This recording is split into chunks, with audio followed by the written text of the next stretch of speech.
누가복음 23장 26절 말씀부터 33절 말씀까지 제가 봉독을 해드리도록 하겠습니다.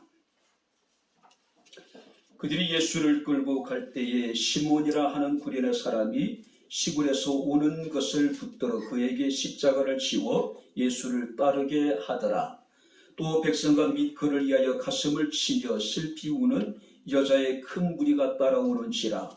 예수께서 돌이켜 그들을 향하여 이르시되 예루살렘의 딸들아 나를 위하여 울지 말고 너희와 너희 자녀를 위하여 울라. 보라, 날이 이르면 사람이 말하기를 잉태하지 못하는 이와 해산하지 못한 배와 먹이지 못한 젖이 복이 있다 하리라. 그때 사람이 산들을 대하여 우리 위에 무너지라 하며 작은 산들에 대하여 우리를 덮어라 하리라. 푸른 나무에도 이같이 하거든 마른 나무에는 어떻게 되리요 하시니라. 또 다른 두 행악자도 사형을 받게 되어 예수와 함께 끌려가니라. 해골이라 하는 곳에 이르러 거기서 예수를 십자가에 못 박고 두 행악자도 그렇게 하니 하나는 우편에 하나는 좌편에 있더라. 아멘. 우리에게 복된 주의 날 종려주의를 허락하시고 살아계신 하나님을 예배케 하시고 우리가 하나님을 찬양할 수 있는 은혜를 주심을 감사합니다. 이 시간 종을 통해서 주의 말씀이 증거될진대 선포들의 말씀 우리에게 은혜가 되게 하시고 말씀 우리에게 위로가 되게 하시고 힘과 세상을 살아갈 수 있는 능력이 되게 하옵소서. 예수님 이름으로 기도하옵나이다. 아멘.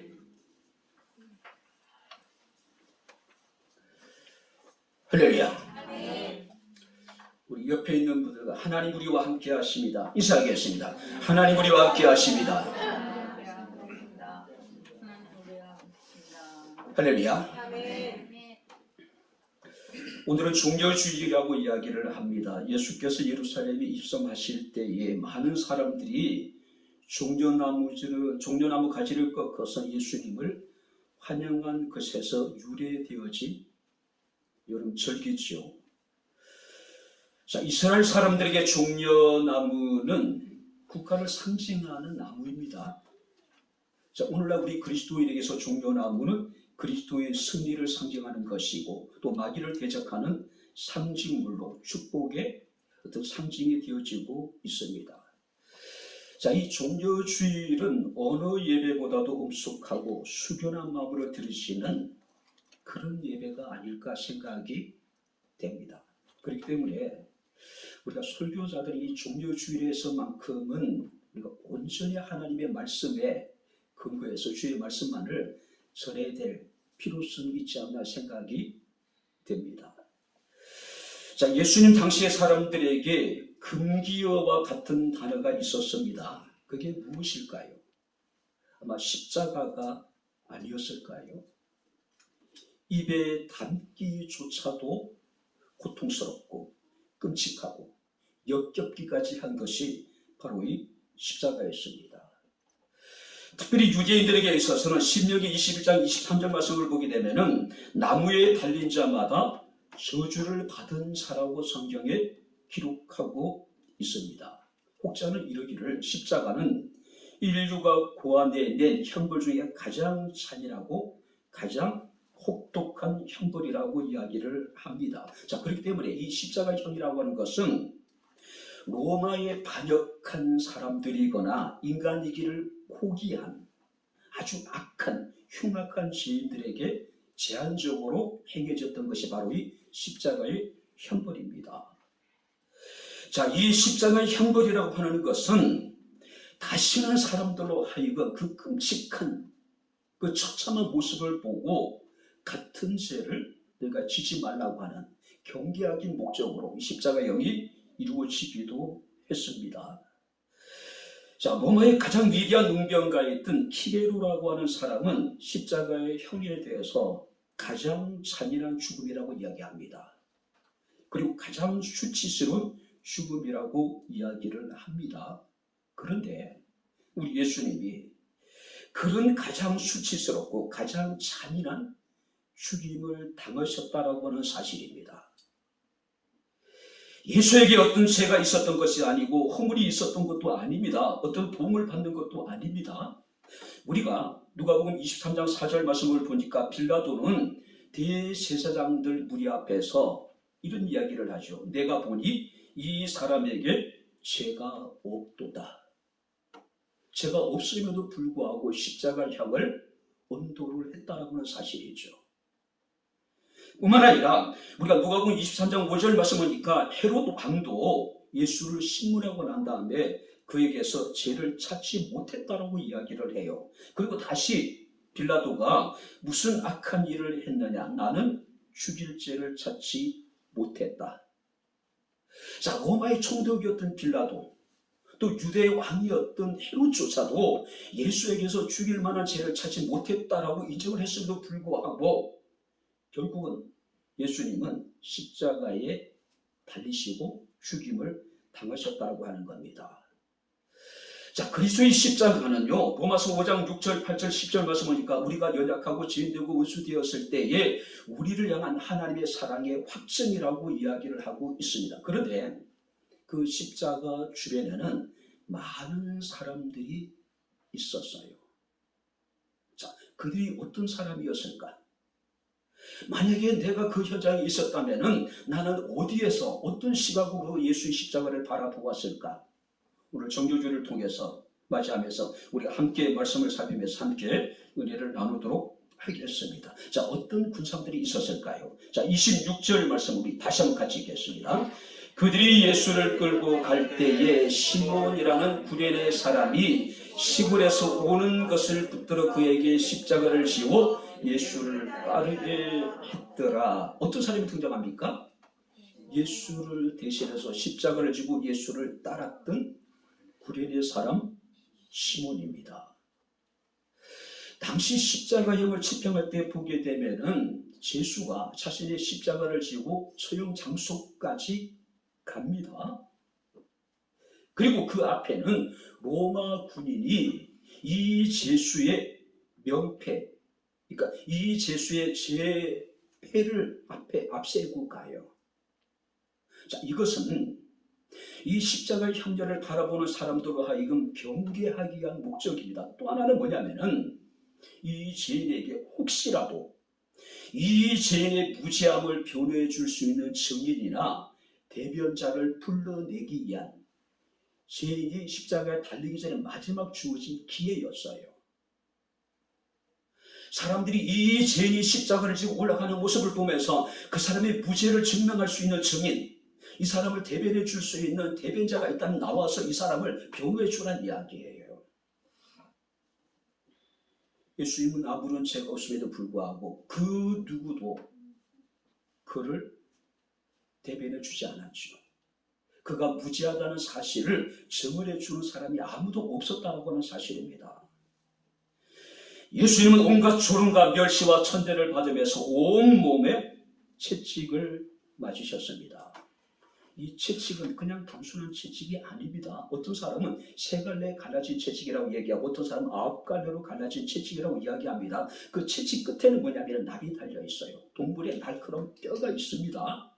채찍을 칠 때마다 이 쇠가, 이 동물의 이 뼈가요, 살점에 파고듭니다. 그리고 땡길 때마다 살점이 떨어져 나와요. 자, 잘못 맞으면 여러분들이 신체 장기가 끌려 나오는 경우도 있다 그래. 정말로 참혹한 겁니다. 죄인들이 졌던 일반적인 십자가의 무게는 180건, 계산해 보니까 108kg 정도 되더라고요. 어마어마한 무게입니다. 예전에 예수 그리스도의 순환을 다룬 패션 오브 크라이스트라고 하는 영화를 보게 되면 예수께서는 골고다 언덕을 다 오르기 전에 이미 초죽음이 되어져 있어요. 왜요? 엄청난 십자가에 매질을 당하셨기 때문에. 자, 이 형을 집행하는 로마 백부장 입장에서는 더 이상 예수께서 십자가를 지고 골고다 언덕을 오를 수 없다고 판단하게 되죠. 그래서 누군가를 대신해서 예수를 대신해 십자가를 질 수 있는 사람을 찾게 됩니다. 그런데 한 사람이 눈에 들어와요. 북아프리카 구레네에서 유월절을 지키기 위해서 예루살렘으로 찾아온 검은 피부의 건장한 한 사람. 그가 누굽니까? 우리가 마가복음 15장 21절 말씀을 보니까 알렉산더와 루포의 아버지 구레네 시몬이라고 이야기를 하고 있습니다. 자, 여기서 지었다라고 하는 것은 그가 거절했다는 이야기죠. 저항했다는 이야기예요. 내가 왜 이 십자가를 져야 되느냐고 거부했다는 이야기예요. 근데 로마의 속국이었던 이 유대인들은요, 로마에 대해서 무조건적인 복종만이 그들에게 강요되어졌어요. 이것이 로마 법이었단 말이에요. 구레네 시몬 입장에서는 아무리 죄도 없는데 저주의 상징인 십자가를 대신 지게 됩니다. 얼마나 억울했을까요? 얼마나 수치스럽고 얼마나 부끄러웠을까요? 어쩌면 구레네 시몬에게 있어서 이날은 일생에 가장 재수 없는 날이었습니다. 매년 아마 예루살렘 올라오진 않았을 거예요. 나름대로 어려운 기회를 잡아서 예루살렘에 올라와서 하나님 앞에 제사도 드리고 거룩한 도성이었던 예루살렘의 여행을 아마 계획할 수도 있었을 겁니다. 그런데 로마 군인들에게 붙잡혀버린 겁니다. 저주스럽고 수치스럽고 부끄러운 십자가를 지게 되었다는 사실이에요. 얼마나 불쾌했을까요? 얼마나 못마땅했을까요? 얼마나 여러분들이 투덜거렸을까요? 로마 군인들에 의해 가지고 강요된 십자가의 무게는 아마 100kg보다도 아마 2배, 3배 더 무겁게 느껴졌을 거예요. 그 골고다의 언덕을 오를 때 정말 힘이 들었을 거예요. 제 생각인데 울분을 삭히지 않았을까요? 예수님에 대해서 원망하고 예수님을 증오하기까지도 하지 않았을까요? 그랬을 것 같아요. 그런데 이 일은 그에게 있어서 일생일대의 가장 아름다운 추억으로 기억되어지게 됩니다. 그는 누구보다도 예수 그리스도의 십자가의 죽음에 가까이서 예수님을 볼 수 있는 그에게 은혜가 되어졌죠. 예수님의 거친 숨소리를 그는 느낄 수 있을 것이고 예수님의 작은 신음소리를 그는 가까이서 들을 수 있었을 거예요. 여러분들이 마가복음이 십자가 사건 이후에 40년 후에 쓰여진 책입니다. 그런데 마가복음의 저자가 그 십자가를 대신 진 사람의 이름이 알렉산더와 루포의 아버지 구레네 시몬이라고 이야기를 하고 있어요. 뭘 말합니까? 이미 알렉산더와 루포라고 하는 사람은 초대교회 성도들에게 굳이 그를 설명하지 않더라도 다 알고 있는 인물이 되었다는 이야기예요. 두 아들은 초대교회의 유력한 지도자가 되어 있었다는 이야기예요. 그리고 로마서 16장 13절 말씀을 보니까 시몬의 아내이자 루포의 어머니가 사도 바울에게 문안을 받는 장면이 나와요. 주 안에서 택하심을 입은 루포와 그 어머니에게 문안하라. 그 어머니는 한번 따라해 보시기 바랍니다. 내 어머니라. 내 어머니라. 할렐루야. 아멘. 억지로 예수님을 대신해 십자가를 졌던 구레네 사람 시몬의 아내가 기독교에서 가장 위대한 대사도의 영적인 어머니가 되어져 있었다는 사실이에요.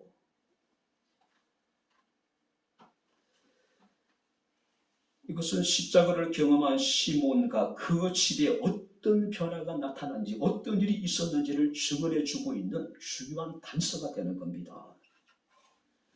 억지로 십자가를 지는 동안에 그는 예수를 통해서 영원에 매게 되는 거예요.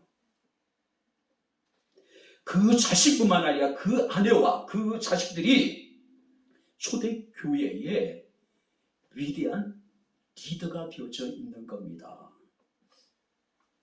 수치스럽고 저주스러운 그 십자가를 억지로 졌지만은 그 부끄러웠던 그 수치스러웠던 그날이 구련의 시몬과 그 가족들에게는 축복의 날이 됐습니다. 할렐루야.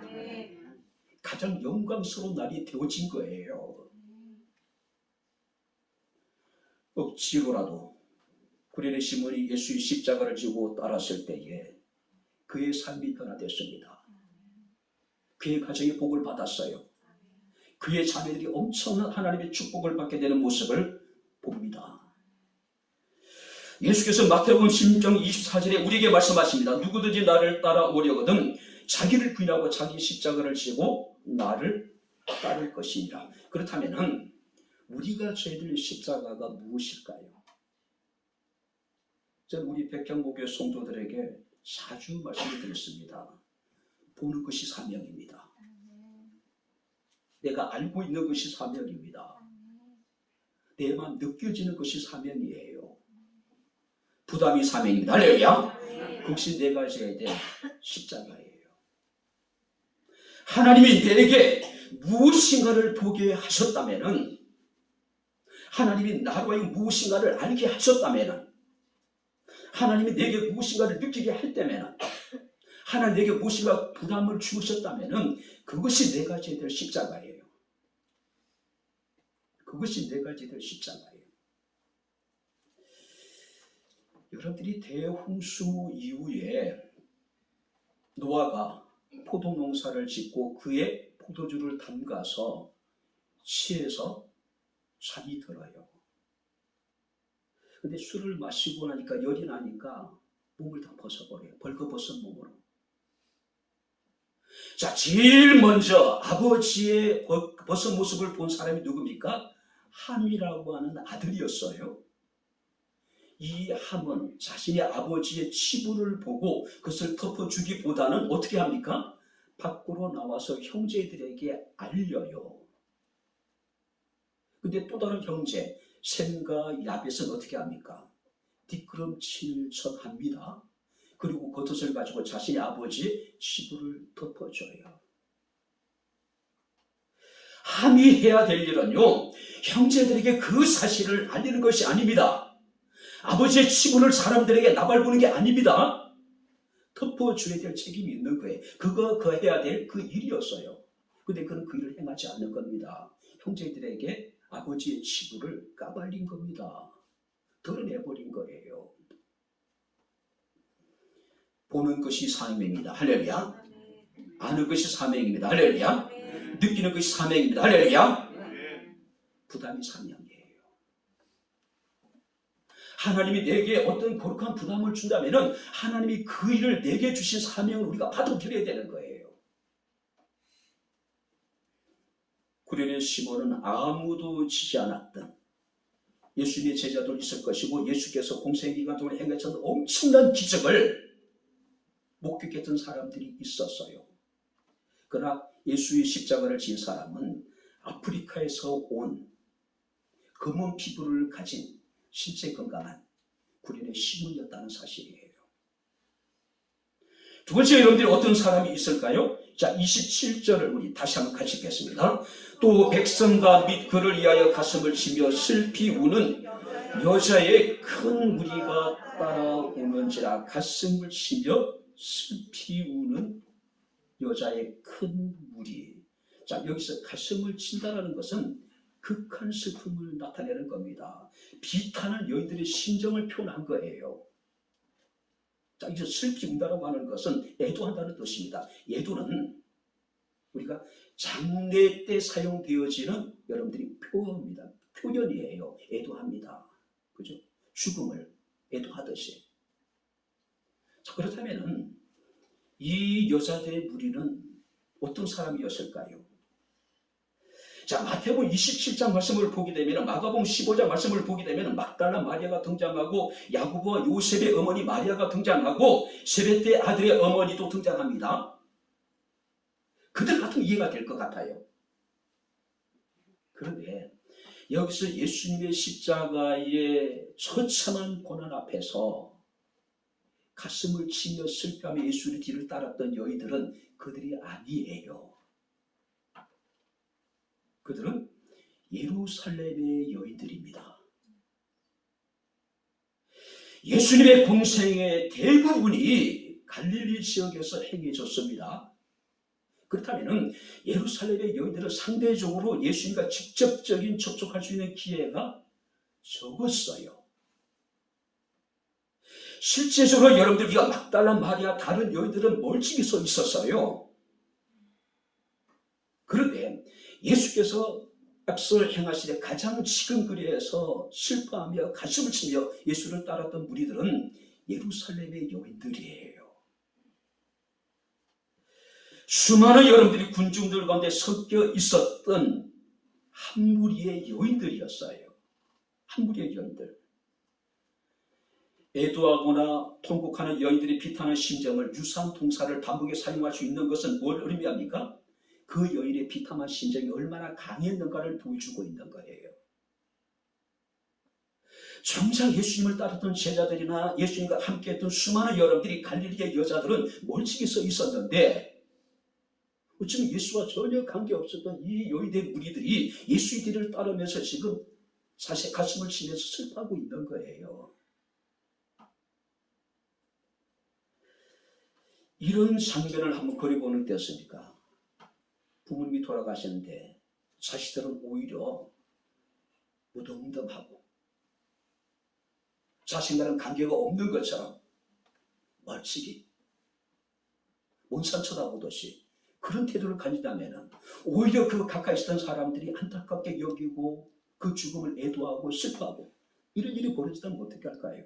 그죠? 정상적인 것은 아니죠. 예수께서는 그 여인들에 의해서 말씀하십니다. 예루살렘의 딸들아 나를 위하여 울지 말고 너와 너의 자녀를 위하여 울라. 너희가 울음을 끝이란 명령입니다. 나를 위해서 너희가 지금 그 가슴을 치면서 슬퍼하고 있는데 당장 끝이란 이야기예요. 왜 그랬을까요? 내가 가고 있는 이 십자가의 길은, 이 십자가의 고난은 인류를 구속하시는 하나님의 구원의 계획에 있어서 이것은 필연적인 거예요. 피할 수 없는 것이라는 거죠. 그러니까 나를 위해 슬퍼하지 말라는 이야기예요. 또 하나는 선지자들을 죽이고 메시아신 예수 그리스도를 십자가 못 박아 죽이는 이스라엘 백성들의 죄로 인해서 그들이 겪게 될 하나님의 저주, 하나님의 진노를 너희는 물론 그걸로 인해서 내가 통곡하고 울으란 이야기예요. 실제적으로 예수님의 이 말씀은 40년 후에 주 70년 로마의 티토스에 의해 가지고 예루살렘이 완전히 멸망하게 됩니다. 100만 명의 사람들이 예루살렘 성에 갇혀서 굶주려 죽어가요. 여인들이 살아남기 위해서 자신의 자식을 잡아먹는 어처구니 없는 일들이 지금 벌어지게 그때를 예수께서 바라보고 계신 거예요. 나를 위해서 울지 말고 너희와 너희 자녀를 위해서 울라고 이야기하고 있는 거예요. 십자가를 지고 골고다 언덕을 오르실 때 수많은 채찍을 맞으셨습니다. 십자가에 못이 박혀서 예수께서는 고통을 당하시고 돌아가셨어요. 많은 사람들이 서서 구경하고 많은 사람들이 비웃고 조롱하고 비방할 때에 오직 예루살렘의 여인들만이 가슴을 치며 슬퍼하며 예수의 뒤를 따랐다는 사실이에요. 또 어떤 무리들이 있을까요? 35절을 한번 볼까요? 35절 다 같이 읽겠습니다. 백성이 서서 구경하는데 관리들은 비웃어 이르되 저가 남을 구원하였으니 만일 하나님이 택하신 자 그리스도이면 자신도 구원할지어다 하고 어떤 무리가 등장합니까? 백성이 서서 구경하는데 무슨 얘기일까요? 백성이 서서 구경했다는 이야기는 쉽게 이야기하면은 어떻게 되나 보자. 어떻게 되나 보자. 이사야 53장에 보게 되면은 그는 실로 우리의 질고를 지고 우리의 슬픔을 당하였거늘 우리는 생각하기를 그는 징벌을 받아 하나님께 맞으며 고난을 당한다 하여노라. 당시 이스라엘 사람들의 공통된 생각이었던 것 같아요. 그가 찔림은 우리의 허물을 인하며 그가 상함은 우리의 죄악을 인함이라. 그가 징계를 받음으로 우리가 평안을 누리고 그가 채찍에 맞음으로 우리가 나음을 입었도다. 그리고 이 십자가는 우리를 위한 것이래요. 그런데 그들은 깨닫지 못하는 겁니다. 이미 여러분들이 700년 전에 선지자 이사야를 통해서 하나님이 예언하신 것인데, 누구보다도 율법에 충실했던 그들은 정작 메시아가 이 땅에 오셨을 때 그리스도 영접하지 않는 거예요. 계속해서 여러분 이사야 선지자는 이제 이야기합니다. 우리는 다 양 같아서 그릇 행하여 각기 제 길로 갔거늘 여호와께서는 우리 무리의 죄악을 그에게 담당시켜줬다. 우리의 죄악을 그에게 담당시키시고 그가 대신 우리의 십자가 고난당하시고 죽으셨는데 그들은 구경하고 있어요. 나와는 아무런 관계가 없는 것처럼. 여러분들 우리가 예레미야가 1장 12절 말씀을 보니까 선지자의 참담한 심정이 나옵니다. 예루살렘이 시시각각으로 멸망의 그림자가 드리워지는 모습을 보고 예레미야 선지자는 참담한 심정으로 하나님께 눈물로 기도하고 있는데, 정작 예루살렘의 주민들은 자신의 일에 분주해요. 예루살렘의 멸망이 자신들과 관계가 없는 것처럼 오직 자신의 일에만 그들은 몰두하고 있는 거예요. 선지자가 이런 얘기합니다. 지나가는 너희여. 여기 지나가다는 것은 빠르게 자신 일에 분주한 사람들을 말하는 겁니다. 너희에게는 관계가 없는가? 나의 고통 같은 고통이 너희에게는 없냐 얘기예요. 예루살렘이 바벨론 느부갓네살에게 멸망을 당하게 되고 예루살렘이 겪게 될 엄청난 고통을 생각하면 선지자는 눈물이 마를 날이 없는데, 정작 그 고통을 당하게 될 유다 사람들은 자신과는 아무런 관계가 없는 것처럼 오직 자신의 일에만 분주하는 겁니다. 자신의 이익을 위해서 이리저리 지금 여러분들이 쫓아다니고 있는 거예요.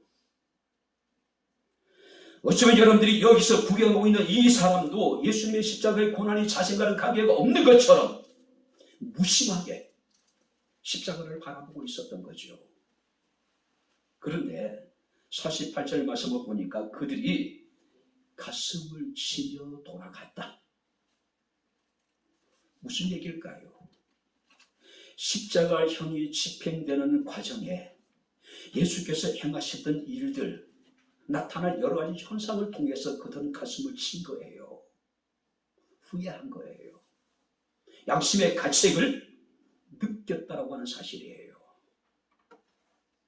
그런데 그들이 정말로 자신의 가오를 뉘우치고 진정한 회개에 이르는지는 우리가 알 수가 없습니다. 확실한 것은 최소한 그들은 처음에는 멀찍이 서서 무심하게 바라보는 구경꾼이었는데 나중에는 최소한 양심의 가책을 느끼고 돌아갔다고 하는 사실이에요. 최소한 양심의 가책.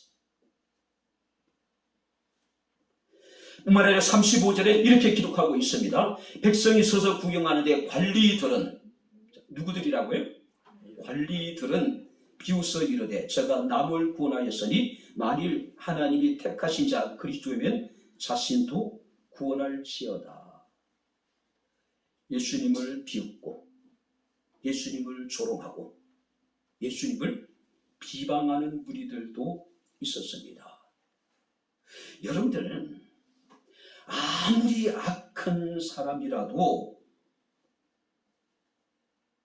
사람이 죽어가는 현장에 있을 때는 사람들이 어떻습니까? 일단은 침묵하죠. 여러분들이 로드킬 당하는 짐승들을 보잖아요.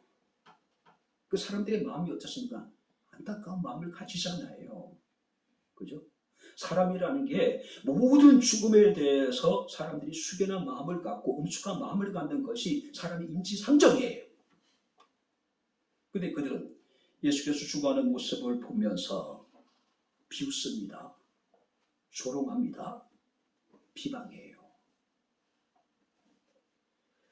전도서 7장 4절 말씀을 보게 되면은 우매자의 마음은 혼인집에 있지만 지혜자의 마음은 초상집에 있다. 혼인 잔치에 가서 얻을 수 있는 것은 아무것도 없어요. 이번 주에 우리 고 신태준 성도님의 장례를 치렀습니다. 그리고 어제는 또 가장 큰 건 그 목사님이 저를 늘 베프라고 얘기하더라고요. 친구 딸의 결혼식이 있었습니다. 그야말로 극과 극의 상황이잖아요. 상사집과 혼인집. 잔치집에 가서는 좋은 음식을 먹었다, 그 정도죠. 그러나 초상집에서 느끼는 것은 훨씬 더 소중한 것들을 우리가 얻게 돼요. 생각하게 되고 인생을 여러분들과 생각하게 되잖아요.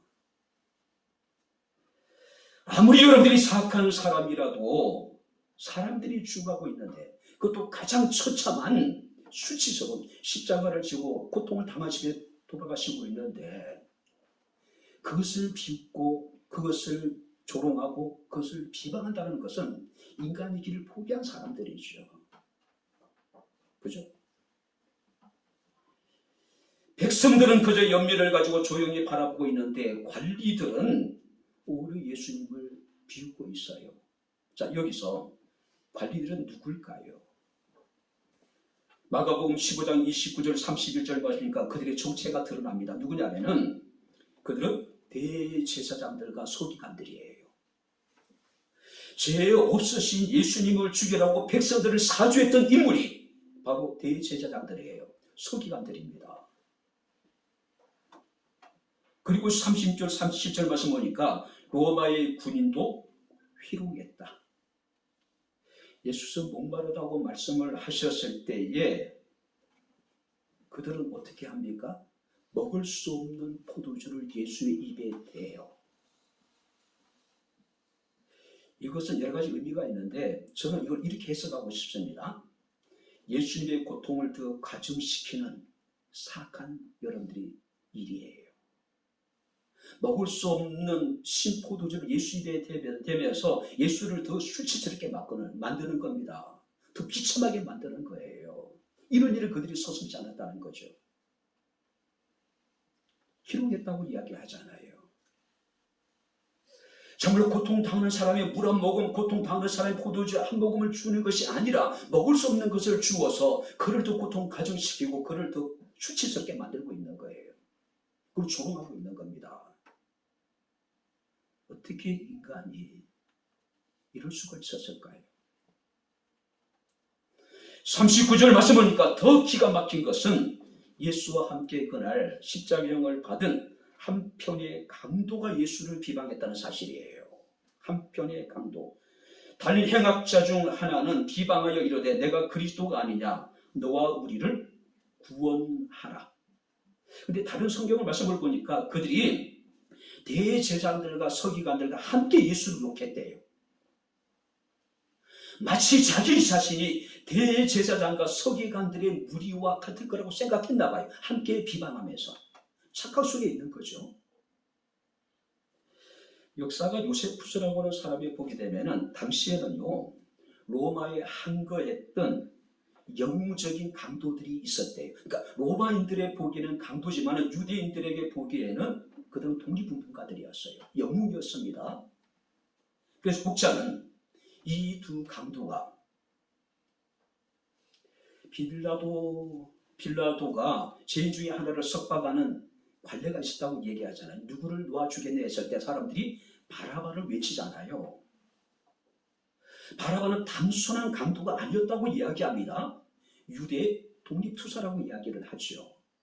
그래서 목자는 이르기를 이 두 강도는 바라바의 부하였을 것이라고 주장하는 사람도 있습니다. 또 어떤 사람은 아니다. 바라바와 같은 그들은 혁명가였을 것이다. 독립투사였을 것이다.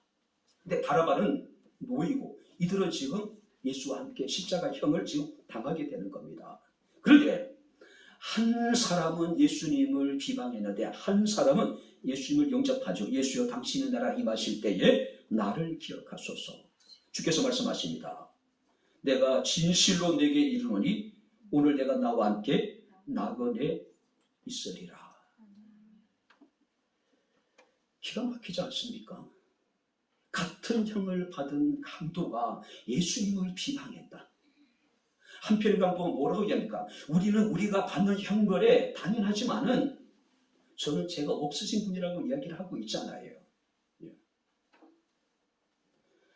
한편의 강도는 예수님을 비방했지만 한편의 강도는 예수님을 영접했습니다. 그리고 그는 영원한 하나님의 나라를 허락을 받았습니다. 그리고 47절 말씀을 보니까 예수님의 죽음을 보면서 하나님께 영광을 돌린 사람이 있습니다.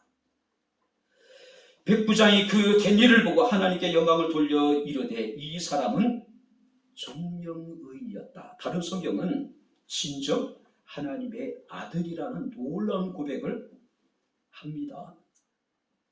이렇게 십자가 주변에는 온갖 불법이 가득했어요. 사람들의 비웃음과 희롱과 비방이 가득했습니다. 그럼에도 불구하고 주님께서는 아버지여 저희를 사하여 주옵소서 자기의 하는 것을 알지 못함이라고 그들을 위해서 기도하셨던 모습을 우리는 기억을 합니다. 이제 말씀을 마치겠습니다. 우리는 고난주간을 앞두고 종료주일을 맞이하면서 십자가 주변에 많은 군상들의 모습을 볼 수가 있었습니다. 예수님을 대신해서 십자가를 지고 예수를 뒤따랐던 사람, 가슴을 치며 슬퍼하며 예수님이 뒤따랐던 예루살렘의 여인들, 아무런 생각 없이 무심한 심정으로 멀리 서서 예수의 십자가의 죽음을 구경했던 사람들, 악의적인 척대응을 가지고 예수님을 비웃고 조롱하고 비방했던 사람들, 그리고 하나님께 영광을 돌린 사람들, 여러분 거기에 어디서 계십니까? 여러분들은 지금 어떤 시각으로, 어떤 시선으로 예수 그리스도의 십자가를 바라보고 계십니까? 그가 찔림은 우리의 허물을 인하며 그가 상함은 우리의 죄악을 인함이라. 그가 징계를 받으면 우리가 평화를 누리고 그가 채찍에 맞음으로 우리가 나음을 입었도다. 사도 바울은 고린도교회 성도들에게 십자가의 도가 멸망하는 자들에게는 미련한 것이요 구원을 받는 우리들에게는, 한번 따라 보시기 바랍니다, 하나님의 능력이다. 안 믿는 사람들에게는 십자가가 미련한 것이고 어리석은 것이지만은, 허무맹랑한 것이지만은 구원을 받는 우리들에게는 하나님의 구원의 능력이래요. 뿐만 아니라 바울은 우리는 십자가에 못 박힌 그리스도를 전하니 유대인들에게는 꺼리는 것이고 이방인들에게는 미련한 것이지만 오직 부르심을 받은 자들에게는 유대인이나 헬라인이나 그리스도는 하나님의 능력이요 하나님의 지혜라. 구원의 능력이고 우리에게 주신 하나님의 구원의 지혜라는 거예요. 그래서 사도 바울은 갈라디아서 6장 14절에 그러나 내게는 우리 주 예수 그리스도의 십자가 외에 자랑할 것이 없다. 할렐루야. 그리스도인에게는 우리 주 예수 그리스도의 십자가 외에는 자랑할 것이 아무것도 없대요.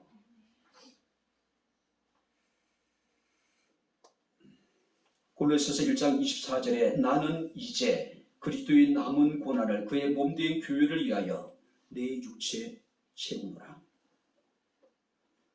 우리가 종려주일 고난주간을 맞이하면서 그리스도의 십자가의 고난의 의미를 깊이 생각하고 그 십자가를 사랑하고 그 십자가를 자랑하고 그 십자가를 지고 주의 길을 따를 수 있는 저와 여러분들의 삶이 되어질 수 있기를 주님 이름으로 축원합니다. 기도하겠습니다. 좋으신 아버지 하나님, 하나님의 은혜와 사랑을 진심으로 감사를 드립니다. 오늘도 우리가 종려주일을 맞이하면서 고난주간을 앞두고 십자가 주위에 수많은 사람들의 모습을 통해서 우리의 자신을 다시 한번 돌아볼 수 있는 귀한 은혜를 베풀어 주심을 감사를 드립니다.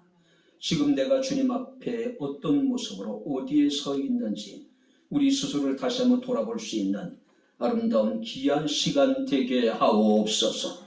오직 그리스도의 십자가를 사랑하고 그리스도의 십자가만을 자랑하며 우리에게 주어진 십자가를 지고 날마다 주를 따를 수 있는 저희들의 삶이 되게 하옵소서. 특별히 아버지, 내일부터 시작되는 고난 중은 특별 새벽 기도 예에 하나님의 큰 은혜가, 십자가의 사랑이, 십자가의 은총이 우리에게 넘치게 하옵소서. 오늘도 함께 하신 주님을 찬양합니다. 주님 감사합니다. 예수님 이름으로 기도하옵나이다. 아멘. 이제는 우리 주 예수 그리스도의 은혜와 하나님의 크신 사랑과 성령님의 교통 교제의 제 충만 역사 인도하심이 고난주간을 앞두고 종려주일을 맞이해서 우리에게 주어진 십자가를 지고 주를 따르기를 꿈꾸며 소망하는 주의 사랑하는 모든 성도들 머리머리 위에 사랑하는 어머니를 잃고 슬픔 가운데 사로잡혀 있는 고 신태순 성도님의 자녀들과 또 저들의 자녀들과 또 가정마다 계획하는 모든 일들 위에 이 교회와 이 나라 이 민족 위에 지금부터 영원토록 함께 있을지어다. 아멘.